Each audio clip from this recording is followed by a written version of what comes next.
बोलिए प्रेम से श्री सद्गुरु महाराज की जय। श्री सद्गुरु महाराज की जय। श्री सद्गुरु महाराज की जय।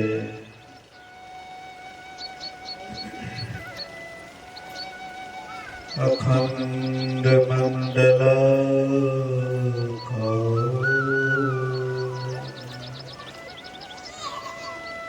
व्याप्तं चराचरं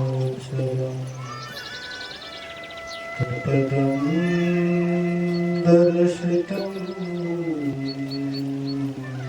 येन तस्मै श्रीगुरुवे नमः। धन्य धन्य सद्गुरु सुखद महिमा कही न जाए। जब कछु कहो तुम्हारी कृपा, मोते कछु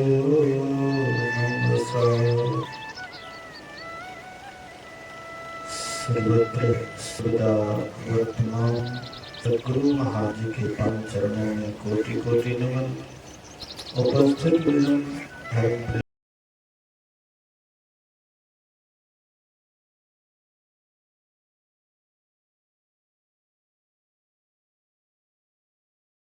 सत्संग का आयोजन श्राद्ध क्रिया के शुभ अवसर पर रखा गया है, जिसका आज प्रथम दिन का द्वितीय पाली सत्संग में हम आप यदा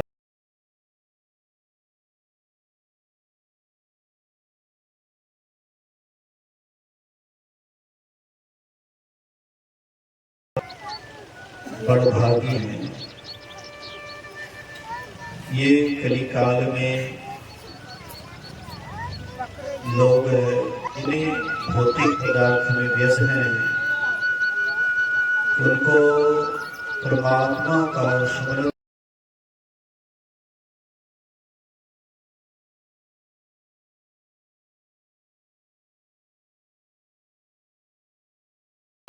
घर परिवार में रहते हुए भी जो सतत ध्यान में मन लगाते हैं, समझिए उसका अहोभाग्य है। तो मैं आप लोगों से निवेदन करूंगा,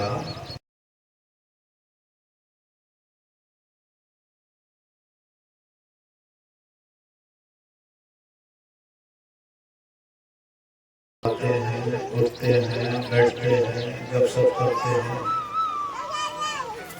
हम आप रोमांच देखने के लिए नहीं आए।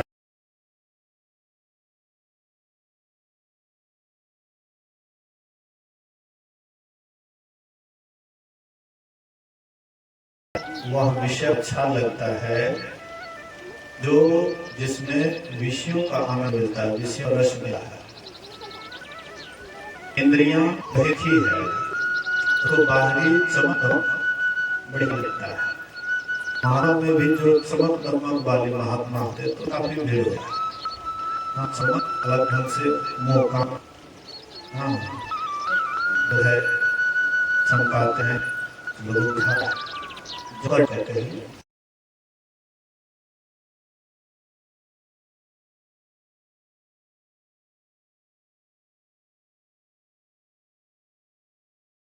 मतलब हम लोग जिस जिस तरह का हम लोगों का विचार है, वैसे ही लोगों की खोज करते हैं। हम चंचल है तो चंचल व्यक्ति हमें मिलता है तो मन होता है। हम जब शांत हैं तो शांत आदमी जब मिलता है तो मन शांत होता है। लेकिन हम कितना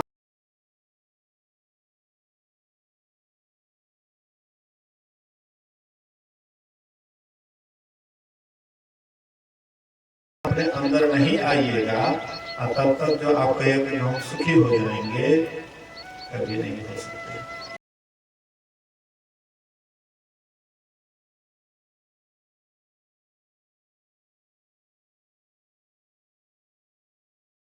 वृक्ष वगैरह होता था, वहां पर रुकते थे।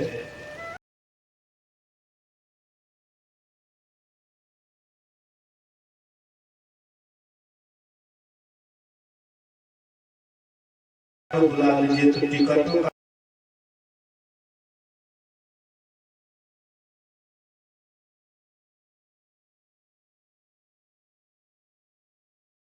क्योंकि लोग का जो मन है धीरे धीरे चंचलता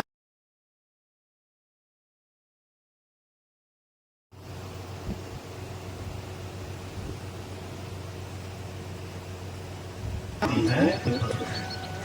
तो हम आप अगर शांति चाहते हैं, सुख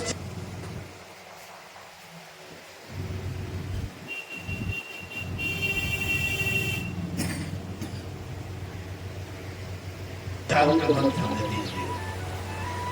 एक राजा साहब राज्य एक बड़ा मेला आयोजित मेला मतलब जो काफी भीड़ होने वाला था।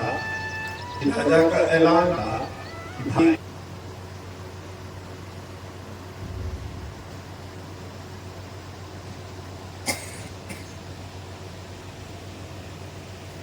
नहीं बिक्री होती तो शाम के समय में राजा यहाँ खरीद लेते, इसीलिए काफी भीड़ होती थी। तो मूर्ति का 3 मूर्ति बनाकर मेला में बेचने के लिए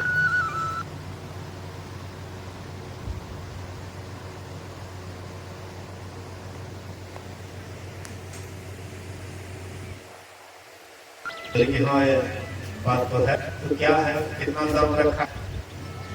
बोले कि 3 मूर्ति है, इनमें 3 तरह का दाम है। बोले कि क्या?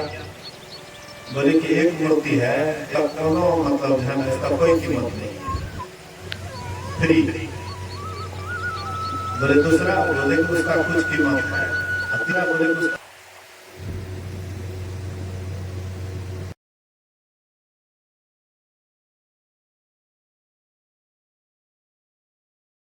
है, में अंतर है, इसीलिए दाम में भी अंतर है। बोले कि तुम्हें क्या अंतर है? बोले कि एक सिक्की लाया, एक सिक्की लाया, एक मूर्ति के काम दिए, इधर से दिया, इधर से निकल गया।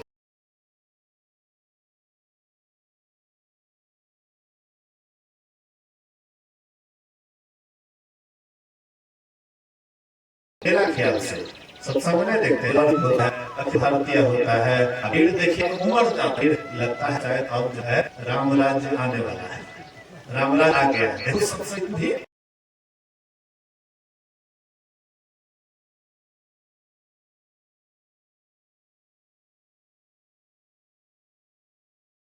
सुन ले रहे सहेंगे तो उधर की बातचीत करते हुए कुछ इधर कोई सामान खरीद लिया, बस चले गए घर।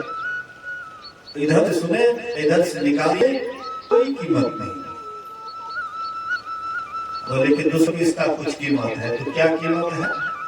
तो काम तर तिनका तो मुंह से निकल गया। बोले कि कुछ सुना है तो कुछ सुनाता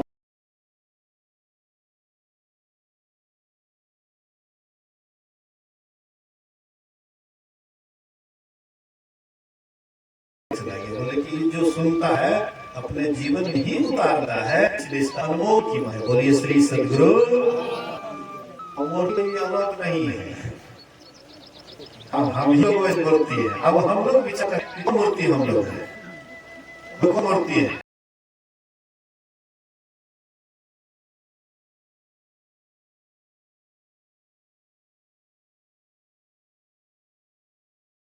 तो समझ आइए, आप ऐसी फ्री मूर्ति है, आपका कोई कीमत नहीं। आप यहाँ से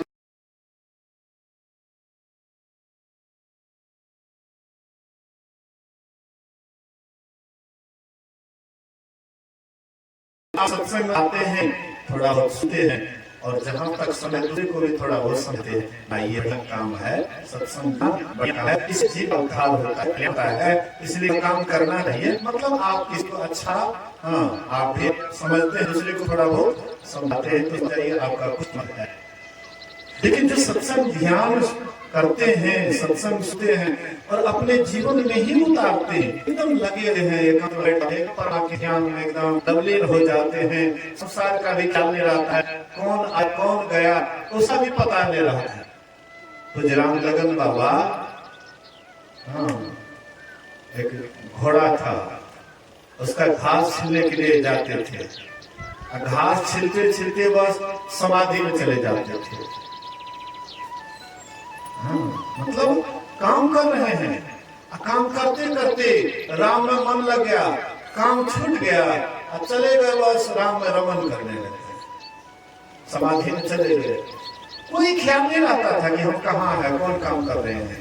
लोग कहते हैं कि हमें तो गिरहस्थ आदमी छे, हमारा आलू सब्जी काम होता है। अरे भैया गिरहस्थ हो या विरक्त हो, उससे कोई अंतर नहीं पड़ता। आपके अंदर जिज्ञासा होना चाहिए, यह काम हमारे लिए आवश्यक है। कोई भी काम जब तक हम आवश्यक नहीं समझेंगे वह काम करने में मन नहीं लगता है। पहले आवश्यकता समझना है कि यह काम करने से हमारा ही कल्याण होगा, दूसरे का नहीं होगा। हम लोग अभी आए हैं, 2 रोज सत्संग करेंगे, उसके बाद चले जाएंगे, हैं? लेकिन 2 रोज के अंदर अगर कोई बढ़िया से सुन करके समझ करके अगर अपने जीवन में थोड़ा बहुत भी उतार ले, उसका परम कल्याण हो जाएगा। एक घड़ी के, एक पल के सत्संग में कितना लाभ होता है मत पूछिए। एक पल सत्संग का बहुत बड़ा फल होता है। एक बार विश्वामित्र मुनि के यहाँ वशिष्ठ जी गए। वशिष्ठ जी गए तो विश्वामित्र मुनि उसका अवभगत किए, आदर सत्कार किए, खाना पीना सब जो होता है किए। अंतिम में जब जाने लगे तो उसको तपस्वी था, 1000 वर्ष तपस्या का फल विदाई के रूप में दिए। जैसे हम लोग दान दक्षिणा देते हैं, बोलिए श्री सदगुरु महाराज की। तो आपके पास जो संपत्ति है आप वो देते हैं, और जो तपस्वी थे धनी थे, इसलिए वे जाने लगे तपस्या का 1000 तपस्या का फल उनको विदाई के रूप में दिए।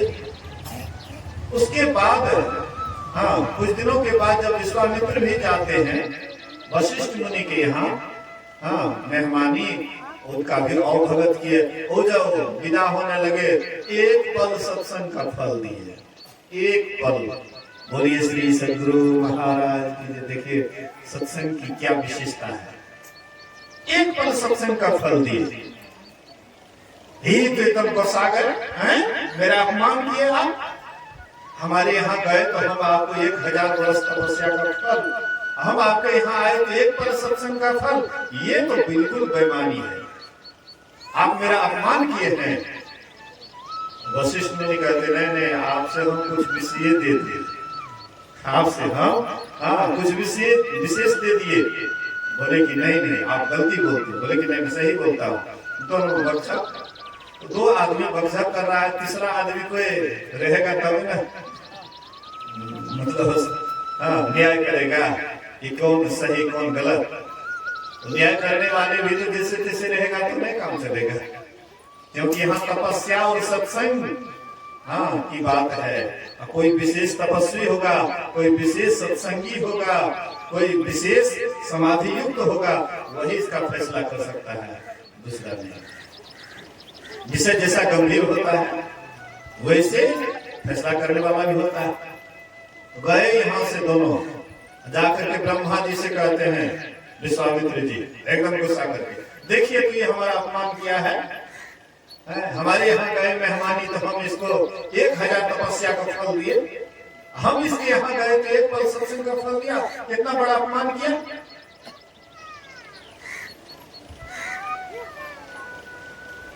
ब्रह्मा जी समझ गए, इसमें से किसी को कम बेसी कहेंगे गुस्सा आ जाएगा। विश्वामित्र मुनि मानेंगे नहीं, गुस्सा जाएंगे। बोले कि भाई देखो हमको अभी फुर्सत नहीं है, हम सृष्टि करने में व्यस्त हैं। आप जाइए शिव जी के पास, शिव जी फैसला सुनाएंगे। शिव जी के पास गए, बोले कि ऐसी ऐसी बात है। शिव जी कहते हैं देखिए इधर जो है ना समुद्र मंथन हुआ था, हाँ, समुद्र मंथन हुआ, उससे जो विष निकला, हम जो पिए हैं अभी तक उसका जहर असर किया हुआ है, इसलिए हम अभी हम ठीक ठीक नहीं समझा सकते हैं। जाइए शेषनाग के पास। तो ये दोनों गए शेषनाग के पास। शेषनाग से कहते हैं कि देखिए वही शेष जी अभी मतलब लक्ष्मण जी के संबंध में जो सुन रहे हैं वही शेषावतार लक्ष्मण जी हैं। तो शेष जी के पास गए, उनसे कहते हैं कि देखिए ऐसी ऐसी बात है, मेरे यहाँ गए तो हम 1000 तपस्या का फल दिए, हम इनके यहाँ गए तो 1 पल सत्संग का फल दिया, ये मेरा बहुत बड़ा अपमान किया है, इसलिए आप ही कहिए। विश्वामित्र मुनि से कहते हैं शेषनाग कि देखिए हमारे माथा पर अभी पृथ्वी का भार है, अब फैसला करने के लिए जब तक माथा हल्का नहीं होगा तो फैसला कैसे करेंगे? माथा हल्का होगा तब ना, कोई भार लिए हुए हैं, कैसे हम फैसला कर सकते हैं?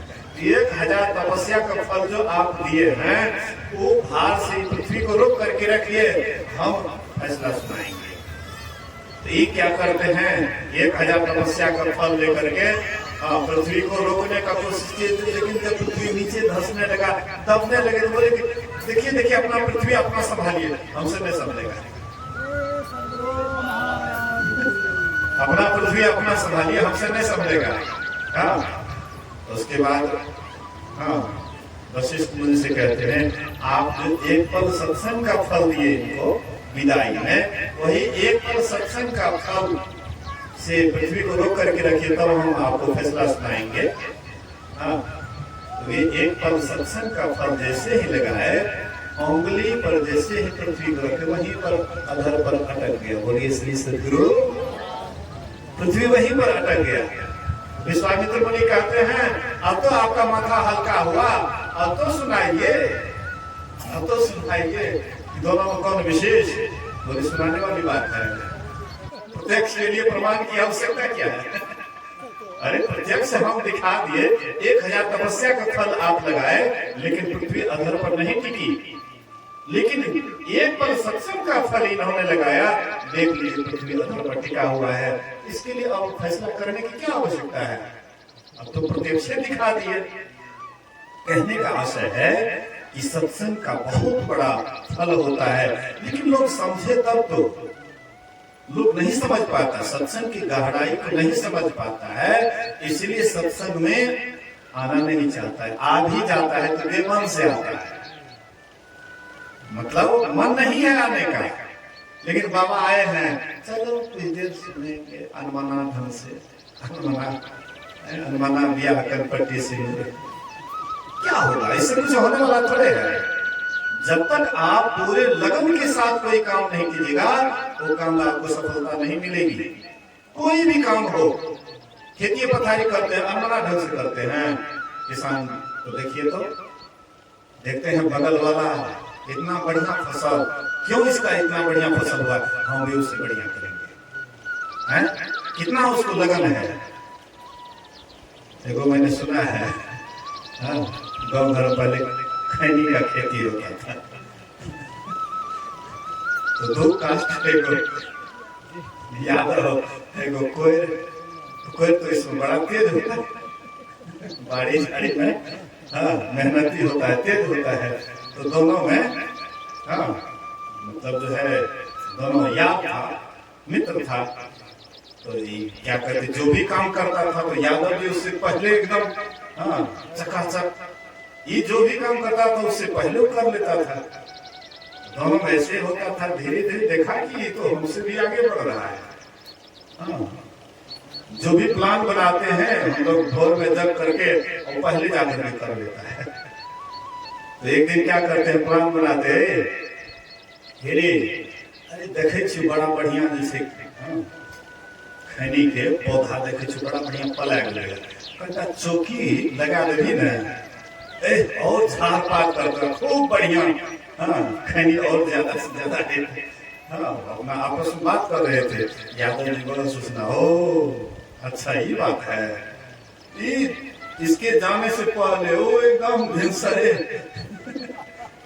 चौकी लेकर पूरा एकदम खेत में सब नाश हो गया। मेरे कहने का ये आशय है, मैं आपको किसी का निंदा नहीं कर रहा हूं, लेकिन इसमें एक रहस्य मैं बता रहा था कि जैसे आप खेती करते हैं तो देखा देखी करते हैं, वो इतना बढ़िया किया है तो हम उससे भी बढ़िया करेंगे। व्यापारी करते हैं, कोई आदमी देखा देखी करते हैं, ओ इतना व्यापारी ऐसा करता है, हम उससे भी बढ़िया करेंगे। लेकिन ईश्वर भक्ति में हम आप पीछे रह जाते हैं और काम में तो आगे रहते हैं। देखिए तो अगल बगल में कोई भी आदमी है, खूब मेहनत करना चाहता है, खूब ज्यादा से ज्यादा धन कमाना चाहता है, लेकिन भक्ति में सब पीछे हो जाता है। जबकि यही आपका अपना काम है। श्रद्धे राम जी बाबू यहाँ से गए तो क्या सब लेकर के गए? सुनते हैं 115 वर्ष जीवित रहे, बड़े खुशी से, हाँ बड़े उत्साह से पूरे गांव वाला सुनते, बहुत खुश थे भाई इतना दिन तक जीवित रहे, 115 वर्ष, बहुत कुछ किए होंगे। 7 बेटा है, देखिए तो 7 बेटा। बोलिए श्री सद्गुरु। लेकिन अंत में गए, लेकिन गए तो क्या लेकर के गए? उनका जो किया हुआ होगा शुभ या अशुभ कर्म, वही उनके साथ है। लोग कहते हैं कि आते हैं खाली हाथ और जाते हैं खाली हाथ, मुट्ठी बांध के आया जग में, हाथ पसारे जाएगा। लेकिन महापुरुष कहते हैं कि आया था खाली, लेकिन यहाँ से कुछ लेकर के जाएगा, यहाँ से लेकर के जाता है। तो लेकर के क्या जाता है? धर्म या अधर्म, पाप या पुण्य, जो भी हम आप करते हैं, शुभ अशुभ जो भी करते हैं, वो हमारे साथ जाता है। अशुभ अशुभ कर्मों के ही अनुसार हमें वहां भी जगह मिलता है। हम जैसा यहाँ पर करते हैं वैसा वहां पर जगह मिलता है। भगवान बुद्ध के समय में एक सेठ जी था। सेठ जी बड़े दान पुण्य करने वाले थे। हाँ, भिक्षु लोगों को बराबर खिलाते पिलाते थे।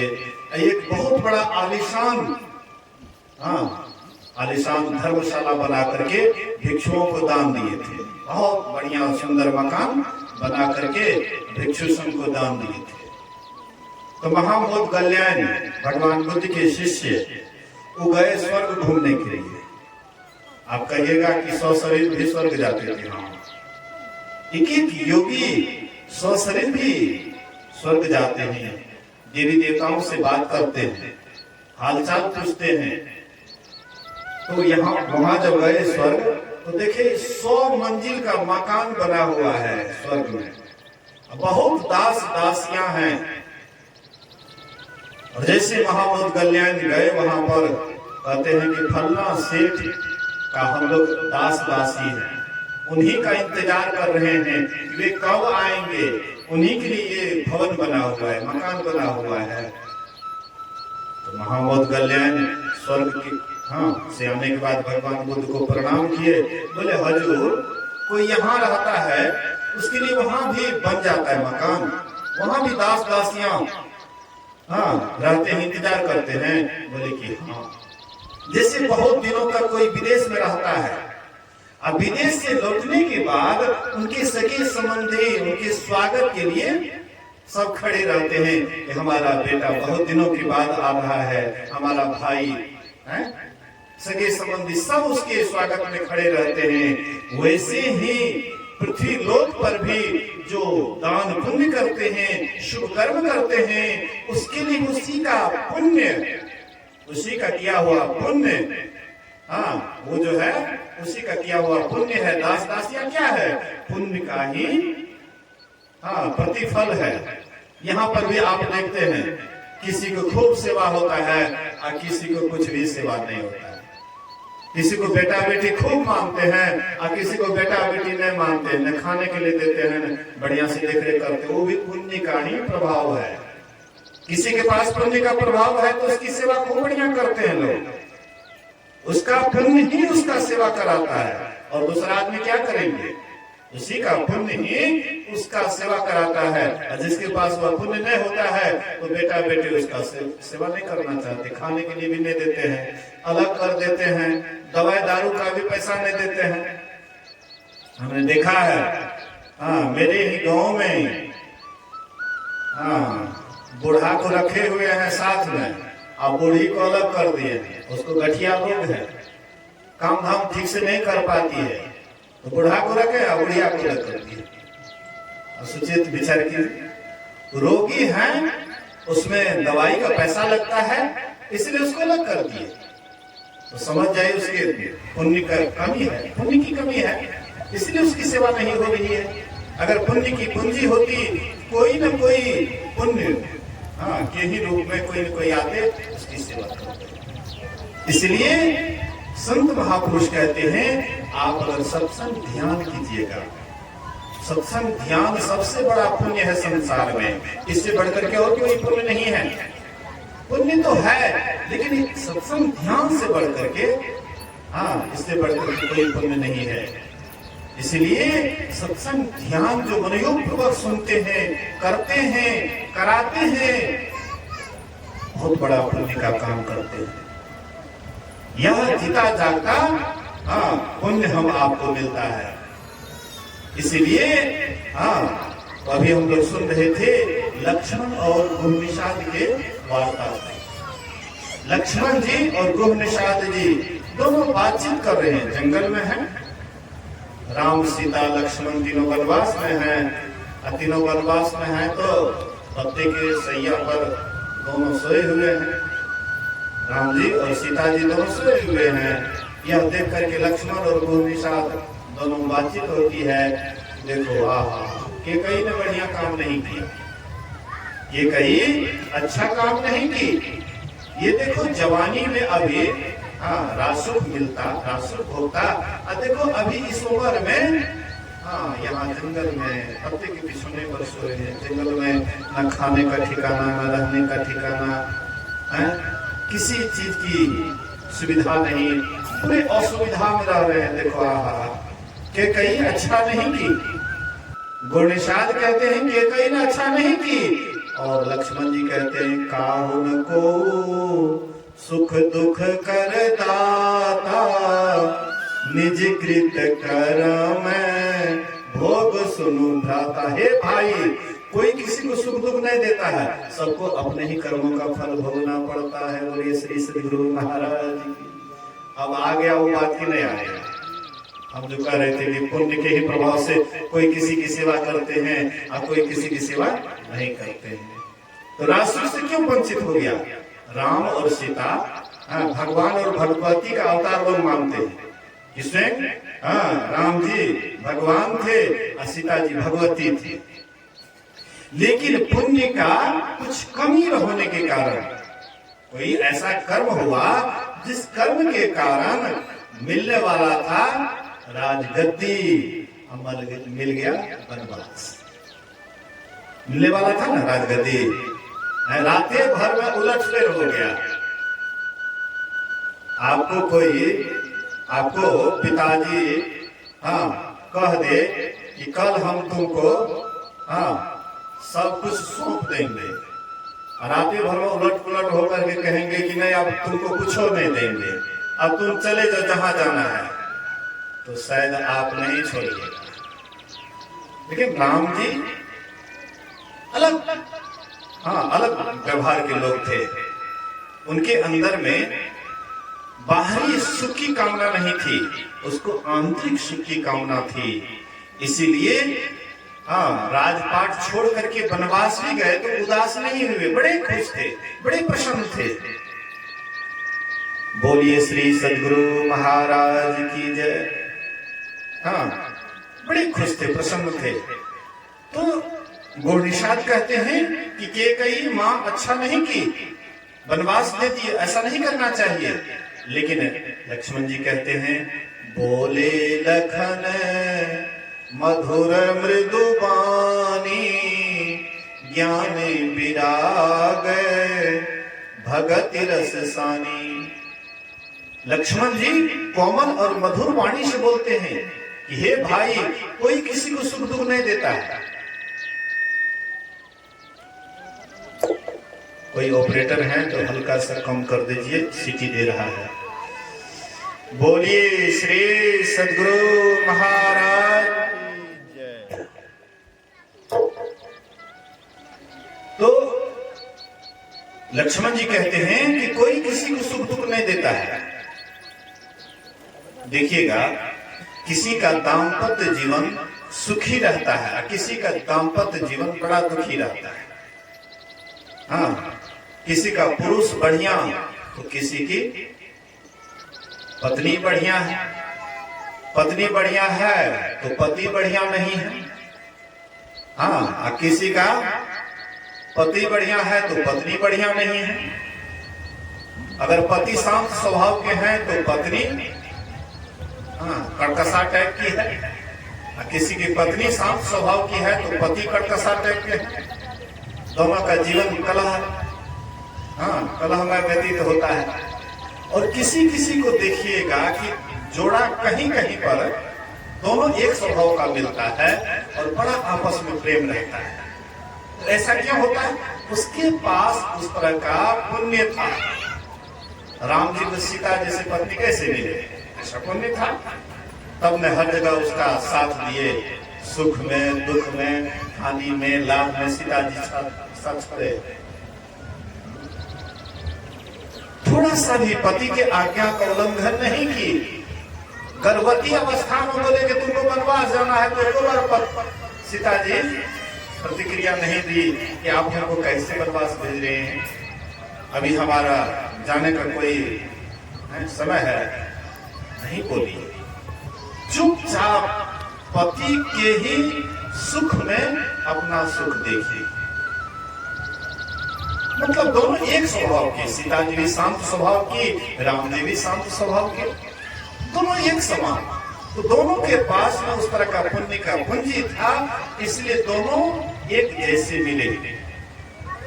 यहां पर भी सैकड़ों में एक आध पति पत्नी होता है जो कि आपस में प्रेम रहता है, आपस में एक दूसरे से प्रेम रहता है, जीवन बहुत बढ़िया जीता है। समझ जाइए, स्वर्ग उनके घर में ही उतर आया है। स्वर्ग लोग मरने के बाद खोजते हैं, लेकिन उनके यहाँ स्वर्ग यहीं पर उतर आया है। आनंद पूर्वक जीवन जी रहे हैं, चाहे गरीबी हो, इससे मतलब नहीं है। सुख धन से नहीं खरीदा जा सकता है। धन बहुत है, लेकिन पत्नी एकदम आंख दिखाएगी तो बस उसका एकदम मैंने देखा है। पहले पंजाब भी गया था मैं कमाने धमाने के लिए, तो कहीं कहीं पर गया था तो कहीं कहीं देखते थे, एकदम जब दिखा देते थे ना उसकी पत्नी आंख, तो पति एकदम साइलेंट। ऐसा क्यों?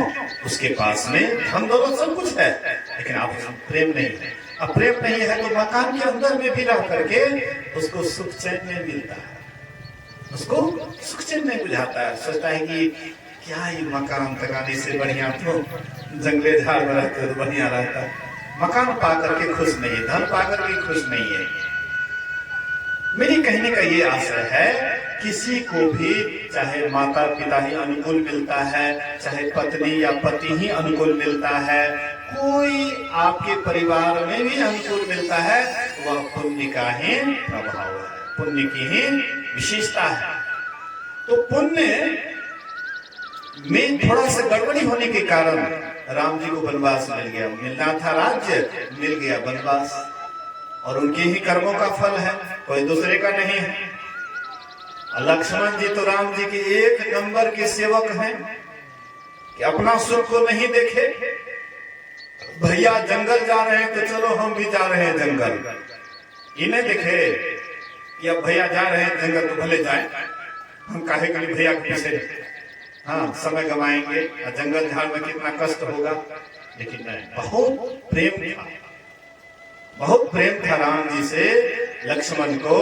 राम और लक्ष्मण राम से कभी अपने को अलग नहीं समझते थे। जब राम जी वनवास जाने लगे तो लक्ष्मण कहते हैं भैया हमको भी लेकर के चलिए। बोले कि नहीं तुमको नहीं जाना है, अभी माता पिता का देख रेख करने वाला कोई नहीं है, भरत शत्रुघ्न भी ननिहाल में है, इसलिए तुम यहीं पर रहो, माता पिता को संतावना देते रहना, अब बस मैं 14 वर्ष के बाद आ जाऊंगा। बोले कि भैया आप अपने को हमसे, हाँ, अपने को हमको अलग कैसे समझने लगे? जहां राम वहां लक्ष्मण है, हम आप में अंतर कहाँ है? हम आप एक ही हैं, नर नारायण दोनों एक ही है, तो आप हमको अलग काहे कर रहे हैं? तो राम जी समझ गए, लक्ष्मण ने मानेगा, अच्छा माँ से आज्ञा ले लो।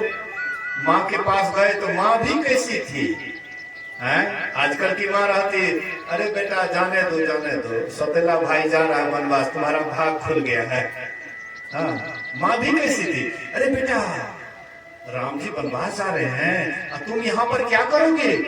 जाओ बेटा, इस तरह से सेवा करना, इस तरह से सेवा करना कि राम और सीता को स्वप्न में भी दुख नहीं बुझाए। बोलिए श्री सद्गुरु महाराज। हाँ, सीताराम को स्वप्न में भी दुख नहीं बुझाए, इस तरह से सेवा करना। बेटा मैं दूध पिलाई हूँ, पानी नहीं, इसलिए मेरे दूध को बदनाम मत करना। तो हम कहते हैं कि माँ जब तुम कहती है तो तुम्हारे ही सामने मैं प्रतिज्ञा करता हूँ कि 14 वर्ष तक सोऊंगा नहीं। सोऊंगा तब न राम सीता को किस में क्या कष्ट होगा, क्या आवश्यकता पड़ेगी, कब क्या मांग देंगे, सोए हुए रहेंगे तो उठने में देर हो जाएगा। इसलिए हर हमेशा एकदम सावधान, जैसे पहरेदार रहता है सावधानी पूर्वक कि कोई चोर न घुस जाए, इसी तरह से बिल्कुल हाँ लक्ष्मण जी पूरे सावधान होकर के 14 वर्ष तक नींद नहीं लिए, 14 वर्ष तक अन्न ग्रहण किए, 14 वर्ष तक ठीक ठीक ब्रह्मचर्य का पालन किए, इसलिए मेघनाथ मारा गया, नहीं तो मेघनाथ नहीं मारा जाता। तो ऐसे अनंत सेवक होते हुए भी लक्ष्मण जी कह रहे हैं कि अपने ही कर्मों का फल राम जी को भोगना पड़ रहा है। देखिए तो ये तो ठीक बात नहीं है।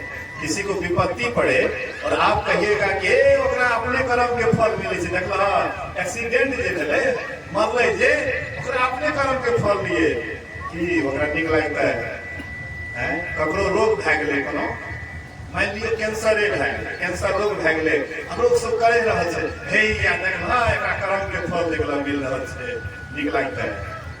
कहते देखल हमरा ककरो जाइ छियै ने, कहै छियै अच्छा की हेतै, की करब, की करबा, कुछ चूक रहा, मतलब बोले छी लेकिन कटा मिला के बोले छी, अच्छा की करबा, कोनो जन्म के चूक रहा, की करबा, हाँ सुख दुख सुख एना हेत रहे छै, संतावना दै छै।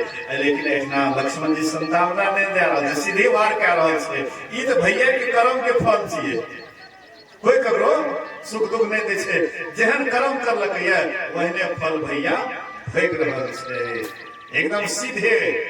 हाँ, काहुन को सुख दुख कर दाता, निज कृत कर्म भोग सुनभ्राता। हे भाई, कोई किसी को सुख दुख नहीं देता है, सबको अपने ही कर्मों का फल भोगना पड़ता है। लोग समाज में गांव में कहते हैं ये फलना आदमी डकैत रहे न, हाँ फलना आदमी डकैत रहे, आए जो ओकर बेटा के हाँ कष्ट में छे, दुख में छे, ओकर बाप जे करलकै डकैती गलत काम, ત્યાં लाके बेटा दुखी छे। लोग कहे छै बाप, मतलब बाप के कहे कर्म बेटा भोग रहल छै। बहुत आदमी कहे छै कि पति एहन कर्म करलकै कि पत्नी के सजा मिल रहल छै। लेकिन संत महात्मा कहते हैं कि कोई किसी को हाँ सुख दुख नहीं देता है, सबको अपने ही कर्मों का फल भोगना पड़ता है। अगर बाप को दुख मिल रहा है तो बाप के ही कर्मों का फल है, और बेटा को अगर दुख मिल रहा है तो बेटा के ही कर्म का फल है।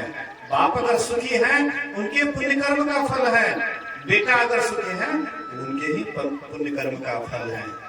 लेकिन कोई किसी को पुण्य या पाप बांटता नहीं है, सबको अपना ही कर्मों का फल भोगना पड़ता है। वाल्मीकि मुनि हत्यारे थे ना, बोलिए श्री सद्गुरु महाराज की। वाल्मीकि मुनि हत्यारे थे, लोगों को डाका डालते थे, मारते थे, काटते थे, धन लूट करके ले जाते थे और पूरे परिवार को खिलाते थे। तो नारद मुनि बोलते हैं कि अरे अरे ये जो तुम घृणित कर्म कर रहे हो, इतने लोगों को मार रहे हो, काट रहे हो, हाँ ये जो कर्म कर रहे हो, ये कर्म का फल तो तुमको भोगना पड़ेगा ना, तुम्ही को भोगना पड़ेगा।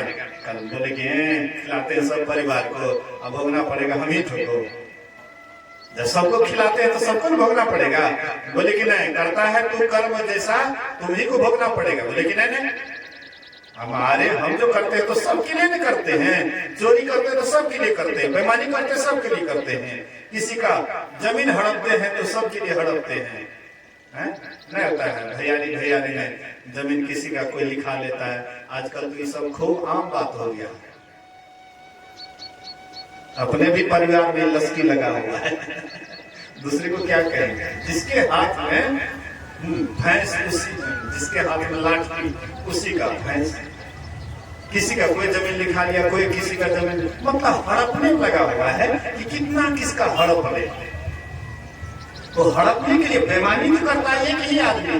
परिवार में जो मुख्य गार्जियन होता है, जो चालाक होता है, बुद्धिमान होता है, करता है तो एक मतलब जो है एक ही आदमी, लेकिन पूरे परिवार को सजा भोगना पड़ता है। भले ही तत्काल उसका जमीन देखने के लिए हो जाता है कि इतना जमीन के पास में हो गया, लेकिन इस गांव के लोग जो हैं मन ही मन कहते हैं कि अच्छा नहीं किया। नहीं कहेंगे कोई गरीब आदमी को कोई दबा रहा है, मने मन नहीं कहिएगा, भले उसके मुंह पर नहीं बोलिएगा, थोड़ा पैसा वाला है, बोलबाल वाला है, उसके सामने आप नहीं बोलिएगा, लेकिन आपका हृदय जरूर कहेगा कि फलाना आदमी गलती किया है। तो जैसे आपका हृदय कहे तो समझ जाइए कि परमात्मा ही कह रहा है, ईश्वर ही आपके हृदय से यह बात कह रहा है कि गलती किया। जैसे आप भरते हैं, अब कोई दुखी होकर के भीतर भीतर रोते हैं कि हमारा जमीन लिखा लिया है, अंदर अंदर रोता है, वो आंसू आपको नहीं पड़ेगा। आप क्या सोचते हैं कि हम बहुत बड़ा समझदार हैं, बुद्धिमान हैं, यहाँ पर जो चतुराई करना है कर लीजिए, लेकिन आगे चतुराई नहीं चलेगा। इसके आगे शरीर छोड़िएगा ना, वहां पर एक एक पाए का हिसाब होगा, एक एक कर्म का हिसाब होगा, पल पल का हिसाब होता है कि आप किस समय में कौन सा कर्म कर रहे हैं। 24 घंटा में आप जो जो कर्म करते हैं, प्रत्येक कर्म वहां पर लिखने वाला है। वही खाता उल्टाए हुए हैं, लिखने वाला चित्रगुप्त। परमात्मा ने चित्रगुप्त को दिया है कि कौन कैसा कर्म कर रहा है, सबका लेखा जोखा तुम करते जाओ।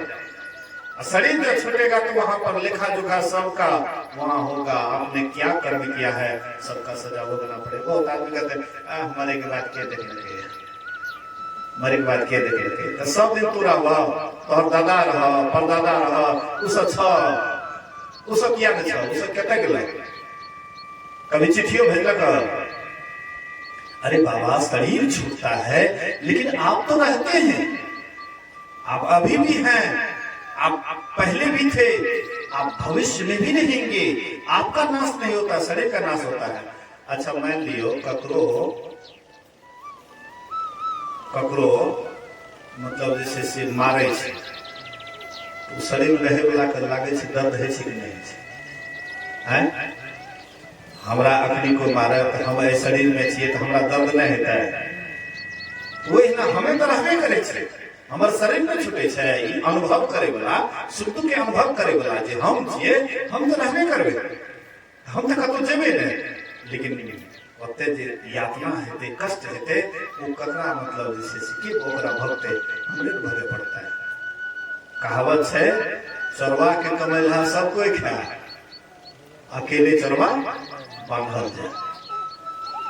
आप बेईमानी करते हैं, आप शैतानी करते हैं, आप किसी का हड़पते हैं, कुछ भी करते हैं तो उसका किया हुआ आपको ही भोगना पड़ता है। पूरा परिवार असमझ करता है, आप ही को भोगना पड़ता है। इसलिए हम सब के लिए स्वयं गलती क्यों करें? हम दूसरे के लिए जब जानते हैं हम ही को भोगना पड़ेगा, तो दूसरे के लिए क्यों गलती करें? सदा शरीर तो रहने वाला है नहीं। तो वाल्मीकि मुनि से, रत्नाकर से कहते हैं कि भाई तुम जो सबके लिए इतना अत्याचार करते हो, बेईमानी करते हो, डाका डालते हो, लेकिन इस कर्म का फल तो तुम ही को भोगना पड़ेगा। बोले नहीं, पूरे परिवार को हम खिलाते हैं, सबको सब इसमें हिस्सा लेगा। बोले कि जाकर के पूछो तो एक बार, क्या तैयार है वो लोग? जाकर के पूछा, माँ के पास गए, बोले कि माँ इतना जो डाका डाल करके मार काट करके लाता हूँ, लोगों की हत्या करता हूँ, इस पाप का भागीदारी तुम बनेगी ना, क्योंकि तुम ही लोगों के लिए तो करता हूँ। बोले कि बेटा जिस समय तुम गर्भ था तो उठते बैठते बड़ा कष्ट हमने पाया, अब बेटा जब छोटा था तो दूध पिला करके तुमको पाला पोसा है, जो भी हुआ मजदूरी करके जैसे जैसे हुआ तुम्हारा लालन पालन किया। अब तक तुम बड़ा हुआ है, अब तुम जैसे कमाएगा, हमको तो केवल खाने से मतलब है, तुम्हारे पाप पुण्य से क्या मतलब है, चाहे पुण्य करके लाओ या पाप करके लाओ, उससे हमको कोई मतलब नहीं है। ठोकर लगा जाए। गई पिता के पास, पिता से भी कहते हैं कि पिताजी हम जो कमा करके लाते हैं, लोगों की हत्या करते हैं, मारते काटते हैं, इसका भागीदारी आप बनिएगा ना। पिता कहता है कि जब तुम छोटा था तो हम जाते थे कहाँ कहाँ से कमा करके लाते थे, तुमको खिलाते थे, अब तुम बड़ा हुआ है, हम बूढ़े हुए हैं, अब तुम जैसे कमाओ खिलाओ, अब तो तुम्हारी मर्जी है। ठोकर लगा। पत्नी के पास गए, पत्नी से कहते अरे वो सब ने भाग लिया, लेकिन तुम तो अर्धांगिनी हो, अधांग की मालकिन है, तो मैं जो पाप करता हूँ, इतने लोगों को काटता मारता हूँ, इसका फल तुम भोगेगी ना हमारे साथ। पत्नी कहती काहे के लिए, क्यों भोगेंगे, आप हमारे हाथ पकड़े हैं, अब वचन दिए हैं जीवन भर कमा करके खिलाएंगे, तो आप हमको जैसे खिलाएंगे, हमको उससे क्या मतलब। ठोकर लगा। गए जा करके नारद बाबा के चरणों पर गिर ही गए। बोले कि बाबा बहुत बड़ा पापी हूँ, बहुत हत्या किया हूँ। सुनते हैं 7 गाड़ी जनेऊ हुआ, कितने लोगों को मारे थे, बिना जनेऊधारी को नहीं मारते थे, जनेऊधारी 7 गाड़ी, कितने लोगों को हत्या किया। मतलब उस तरह का हत्यारा उनसे भी पहले नहीं हुआ था, उसके बाद भी नहीं हुआ उससे वैसे हत्यारा, इतने बड़े हत्यारा, इतने बड़े पापी। लेकिन नारद बाबा के चरण पर जब गिर गए, नारद बाबा को दया आ जाती है और उसको भक्ति का मार्ग बता दिए, ध्यान का मार्ग बता दिए कि तुम इस तरह से ध्यान करो, साधना करो, तुम्हारा उद्धार हो जाएगा। और किए, उसका उद्धार हो गया। उल्टा नाम जपत जग जाना, वाल्मीकि भय ब्रह्म समाना। उल्टा नाम जाप का भजन करके वाल्मीकि ब्रह्म के समान हो गए, परमात्मा के समान हो गए। तो कैसे हो गए, कर्म का सुधार किए। पाप की तरफ जा रहे थे, ठोकर लगा, एकाएक मुड़ गए। हाँ, सोचे कि नहीं इससे हमारा कल्याण नहीं हुआ, हम आप भी मुड़ेंगे, हम आप भी एक दिन ब्रह्म के समान हो जाएंगे। संसार में जैसे आप पाप की तरफ दौड़ते रहिएगा, वही वाल्मीकि रत्नाकर बन करके रहिएगा, अंगुलीमाल बन करके रहिएगा। अरे बड़का वो डाकू था तो हम छटके डाकू तो हैं, लेकिन है तो सही। बड़का बेईमान था, हम छटके बेईमान तो हैं, लेकिन है तो सही। बेईमानी का फल तो मिलेगा ही, इसलिए कर्म का सुधार होना चाहिए, कर्म का सुधार होना चाहिए। कर्म करने से पहले मन में सोचना चाहिए कि हम जो कर्म करने जा रहे हैं उसका नतीजा क्या होगा। अनुचित उचित काज कछु हो, समुझी करिए भल कह सबको। सहसा करी पाछे पछताही, कहीं वेद बुध ते बुध नाही। कहते हैं अनुचित हो या उचित हो, अच्छा हो या बुरा हो, कोई भी कर्म आप शुरुआत कर रहे हैं तो कर्म करने से पहले थोड़ा उस पर विचार कर लीजिए कि इसका परिणाम क्या होगा, इसका नतीजा क्या होगा। अगर आप नतीजा को पहले देख लीजिएगा और बाद में जब कर्म करना शुरू कीजिएगा, वह कर्म का फल आपको बहुत अच्छा होगा, मीठा होगा, आप उसको बड़ा प्रेम से भोगिएगा। अगर आप हड़बड़ा करके कोई कर्म करते हैं, सोचिएगा कि शुभ कर्म करने जा रहे हैं, लेकिन हो जाएगा अशुभ कर्म। बोलिए श्री सद्गुरु महाराज की। जब भरत जी लौटाने के लिए आ गए थे राम जी को ना, लौटाने के लिए आ रहे थे पूरे दल बल के साथ, तो कहते हैं कि देखो तो, लक्ष्मण से कहते राम जी देखो तो बहुत धूल उड़ रहा है पूरब की तरफ, क्या बात है। तो लक्ष्मण चढ़ करके देखते हैं एकदम चतुरंगिनी सेना को लेकर के भरत जी दल बल के साथ आ रहे हैं। लक्ष्मण कहते हैं अरे भरत का ऐसा मजाल, सोचा कि दो ही भाई है, हाँ, जंगल में दोनों को मार करके निष्कंटक राज्य करेंगे।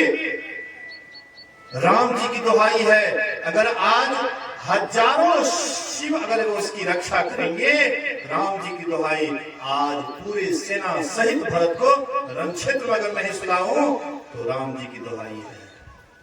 प्रतिज्ञा कर ले, धनुष बाण लेकर एकदम सीधे दौड़े। आकाशवाणी होती है, हाँ, आकाशवाणी होती है, अनुचित उचित काज कछु हो, समझी करिए भले कह सबको, सहसा करी, हड़बड़ा करके सहसा करी पाछे पछताहि, कहि वेद बुध ते बुध नहीं। वह बुद्धिमान नहीं है जो हड़बड़ा करके कोई कर्म करना प्रारंभ कर देते हैं, वह बुद्धिमान नहीं है। बुद्धिमान वे हैं कर्म करने से पहले सोच समझ करके पग उठाते हैं, पैर उठाते हैं, वे बुद्धिमान कहलाते हैं। जैसे सुना आकाशवाणी, एकदम सहम गए लक्ष्मण जी। तो राम जी बुलाते हैं, कहते लक्ष्मण क्या सोचता है भरत को, भरत को क्या सोचता है कि भरत को राजमत हो गया है। अरे भरत को अयोध्या का राज्य क्या, पूरे पृथ्वी का भी अगर उसको राजा बना दिया जाए, भरत को कभी राजमत नहीं हो सकता है। तुम भरत को नहीं जानते हो, मैं जानता हूँ। भरत ज्ञानी महापुरुष है, ज्ञान को कभी अहंकार नहीं होता है, राज्य का घमंड नहीं होता है कि हम बहुत बड़ा राजा है, हाँ, हमारा राज्य बहुत बड़ा है, हम ऐसे हैं वैसे हैं। ज्ञानी कभी अहंकार नहीं करता, अज्ञानी अहंकारी होता है। अज्ञानी जो होता है वो अहंकारी होता है, लेकिन ज्ञानी को चाहे आप भिखमंगा वाला जगह पर रख दीजिए, ज्ञानी वहां में एकदम खुश। बोलिए श्री सतगुरु महाराज। नहीं, राम जी अभी भिखारी बने हुए हैं ना जंगल में, तो वहां भी राम जी बहुत खुश हैं।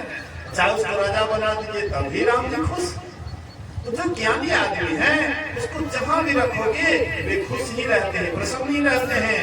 वे आवे को हर्ष नहीं, गए को शोक नहीं। ज्ञानियों के लिए आता है धन संपत्ति, उसको हर्ष नहीं होता, आया ठीक है राम जी, रामे राम। आज जब जाने लगा धन तो भी राम राम, आवे को हर्ष नहीं, गए को शोक नहीं। ये ज्ञानियों का लक्षण है। और जो अज्ञानी होता है, थोड़ा सा भी धन संपत्ति इधर उधर हुआ तो देख लीजिए शोक की चिंता से, हाँ, गोपाल मड़वाड़ी की क्या नाम था उसका, जदिया में बहुत बड़ा खाद का, हाँ, गोदाम था, और बाढ़ का पानी आया उसमें घुस गया तो खाद सब, हाँ, स्वाहा। खाद पानी जिसमें घुस जाएगा तो खाद रहेगा, सब गल गया। वही शोक से उसका शरीर छूट गया। बोलिए श्री बोलिए, शरीर छूट गया, शोकित, ये मेरा इतना धन चला गया, इतना संपत्ति कमाया हुआ चला गया, क्या फायदा होगा। जो ज्ञानी आदमी होते हैं उसको कोई अंतर नहीं पड़ता है। आता है धन संपत्ति तो भी भगवान को धन्यवाद देते, भगवान तूने मेरे लिए बहुत बढ़िया किया है। और जाने लग जाता है तो भी भगवान को धन्यवाद देते, भगवान तूने बहुत बढ़िया किया, भले छुट्टी हो गया। उसको कोई हर्ष विषाद नहीं होता है। लेकिन अज्ञानी जहां भी रहता है हर हमेशा शोक विषाद में रहता है, हर हमेशा उनके अंदर में यही सब बात विचार चलते रहता है। इसलिए हम आपको कर्म करते हुए प्रत्येक कर्म के पीछे उसके फल को देखते हुए करना चाहिए। सत्संग ध्यान, संसार में बहुत पुण्य कर्म है, लेकिन सत्संग ध्यान से बढ़ करके कोई पुण्य कर्म कर नहीं है। और जो आप कीजिएगा धीरे धीरे वह बंधनदायक होगा। आप पाप या पुण्य कीजिएगा, दोनों है बंधन है। अच्छा मान लीजिए आपको लोहा के जेल में कोई नहीं रखे, लेकिन सोना के जेल में आपको बंद कर दे, बढ़िया लगेगा ना? सोना के जेल में बंद कर दे, सोना का बनाया हुआ लंका है, सोना का जेल में बंद कर दे, लोहा के जेल में बंद नहीं करे तो आपको बढ़िया लगेगा? कहेगा नहीं। चाहे हाँ लोहा का जेल हो या सोना का जेल हो, जेल तो जेल होता है, बंधन तो बंधन होता है। ऐसे ही हम आप चाहे शुभ कर्म करें या अशुभ कर्म करें, दोनों ही बंधनदायक होता है, दोनों हमें बांधते हैं। लेकिन बंधन मुक्त अवस्था कब आता है? जब आप दोनों में रहते हुए दोनों से अलग रहते हैं। पापी हाँ पापी जो है ना, जो अच्छे महापुरुष होते हैं, देखिएगा कि बाहर से वो कहाँ क्या कर रहा है, लेकिन अंदर से भी जगे रहते हैं, सावधान रहते हैं, सतर्क रहते हैं। शुभ अशुभ कोई भी कर्म करते हैं, वे दोनों से अपने को अलग हटा करके रखते हैं। लेकिन ये स्थिति कब आता है? जब आप परमात्मा का ध्यान करते हैं, जब आप बहुत सत्संग सुनते हैं, सत्संग सुनते सुनते आपके अंदर में धीरे धीरे ऐसी बात आ जाती है कि कर्म किस ढंग से करना चाहिए, कर्म को कुशलता पूर्वक करना चाहिए, ख्याल को कहाँ रख करके कर्म करना चाहिए। हम लोग कर्म करते हैं, काम धाम करते हैं, लेकिन मने मन कुछ न कुछ विचार करते रहते, अच्छा या बुरा। लेकिन जो अच्छे ईश्वर के भक्त होते हैं, वे कर्म करते हैं, लेकिन अपने ख्याल को दो नासा दो दिनों के बीच में अपने ख्याल को रखते हुए कर्म करते हैं, तो उसको कर्म का लेप नहीं चढ़ता है। कर्म का लेप उसको नहीं चढ़ता है। जो कर्म तो करते हैं, लेकिन हमेशा रखते हुए नहीं करते और अपना निशाना अपने अंदर में रखते हैं। संत पलटू साहब हाँ मतलब एक बार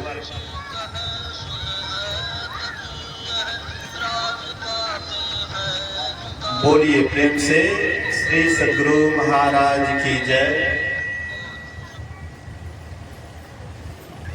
श्री सद्गुरु महाराज की जय। एक बार अपना बुलंद आवाज में जय जयकार करें, श्री सद्गुरु महाराज की।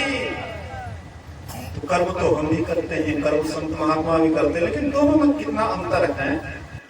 संत पलटू साहब एक बार आलू पर मिट्टी चढ़ा रहे थे, आलू पर मिट्टी चढ़ा रहे थे, और एक भैंसवार आदमी सुना कि सुनते ही बहुत बड़ा महात्मा हो गया है, चलो तो सुनते हैं एक बार दर्शन करने के लिए।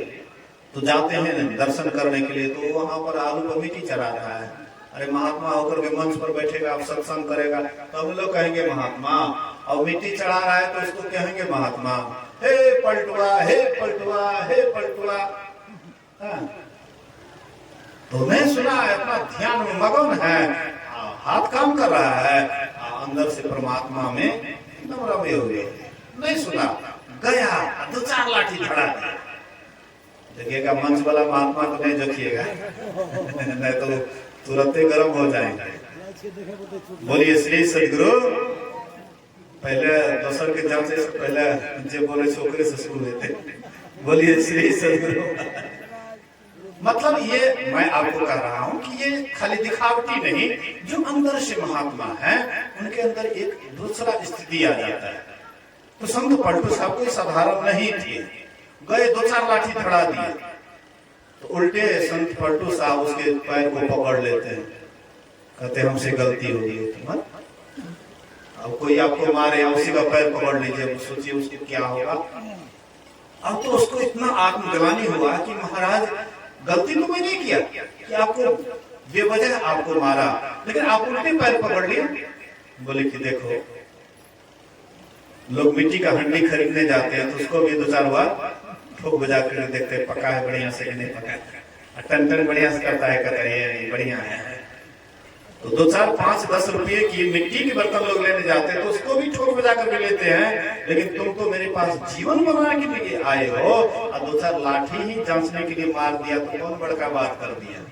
सद्गुरु महाराज चरण पर गिर गए, बोले कि महाराज हमको शिष्य बना लीजिए, हाँ हमको भी शिष्य बना लीजिए। उनको भजन भेद बता दिए, वो भी साधन भजन करने लगे।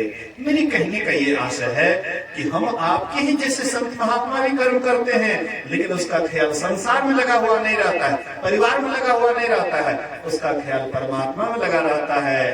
करते काम करो विधि नाना, सुरत राखो जहाँ कृपा निधाना। हाथ से कर्म कीजिए, लेकिन अंदर से अंदर से परमात्मा का नाम जपिए। अगर ये काम आप करते हैं तो आप यहाँ भी सुखी रहिएगा। अगर आप शरीर से कर्म कीजिएगा तो शारीरिक सुख का आपके पास व्यवस्था होगी, और अंदर से आप परमात्मा की भक्ति करिएगा तो अंदर से भी आप सुखी रहिएगा। दोनों हाथ में लड्डू चाहते हैं, इहलोक और परलोक दोनों जगह सुख चाहते हैं, तो आपको यही कर्म करना पड़ेगा। ईश्वर भक्ति और संसार की सेवा इस तरह से करिएगा, आपका जीवन इहलोक और परलोक दोनों बन जाएगा। इसी से सुगति होगा। आइए कुछ भजन, उसके बाद आरती की ओर चलेंगे। बोलिए प्रेम से श्री सद्गुरु महाराज।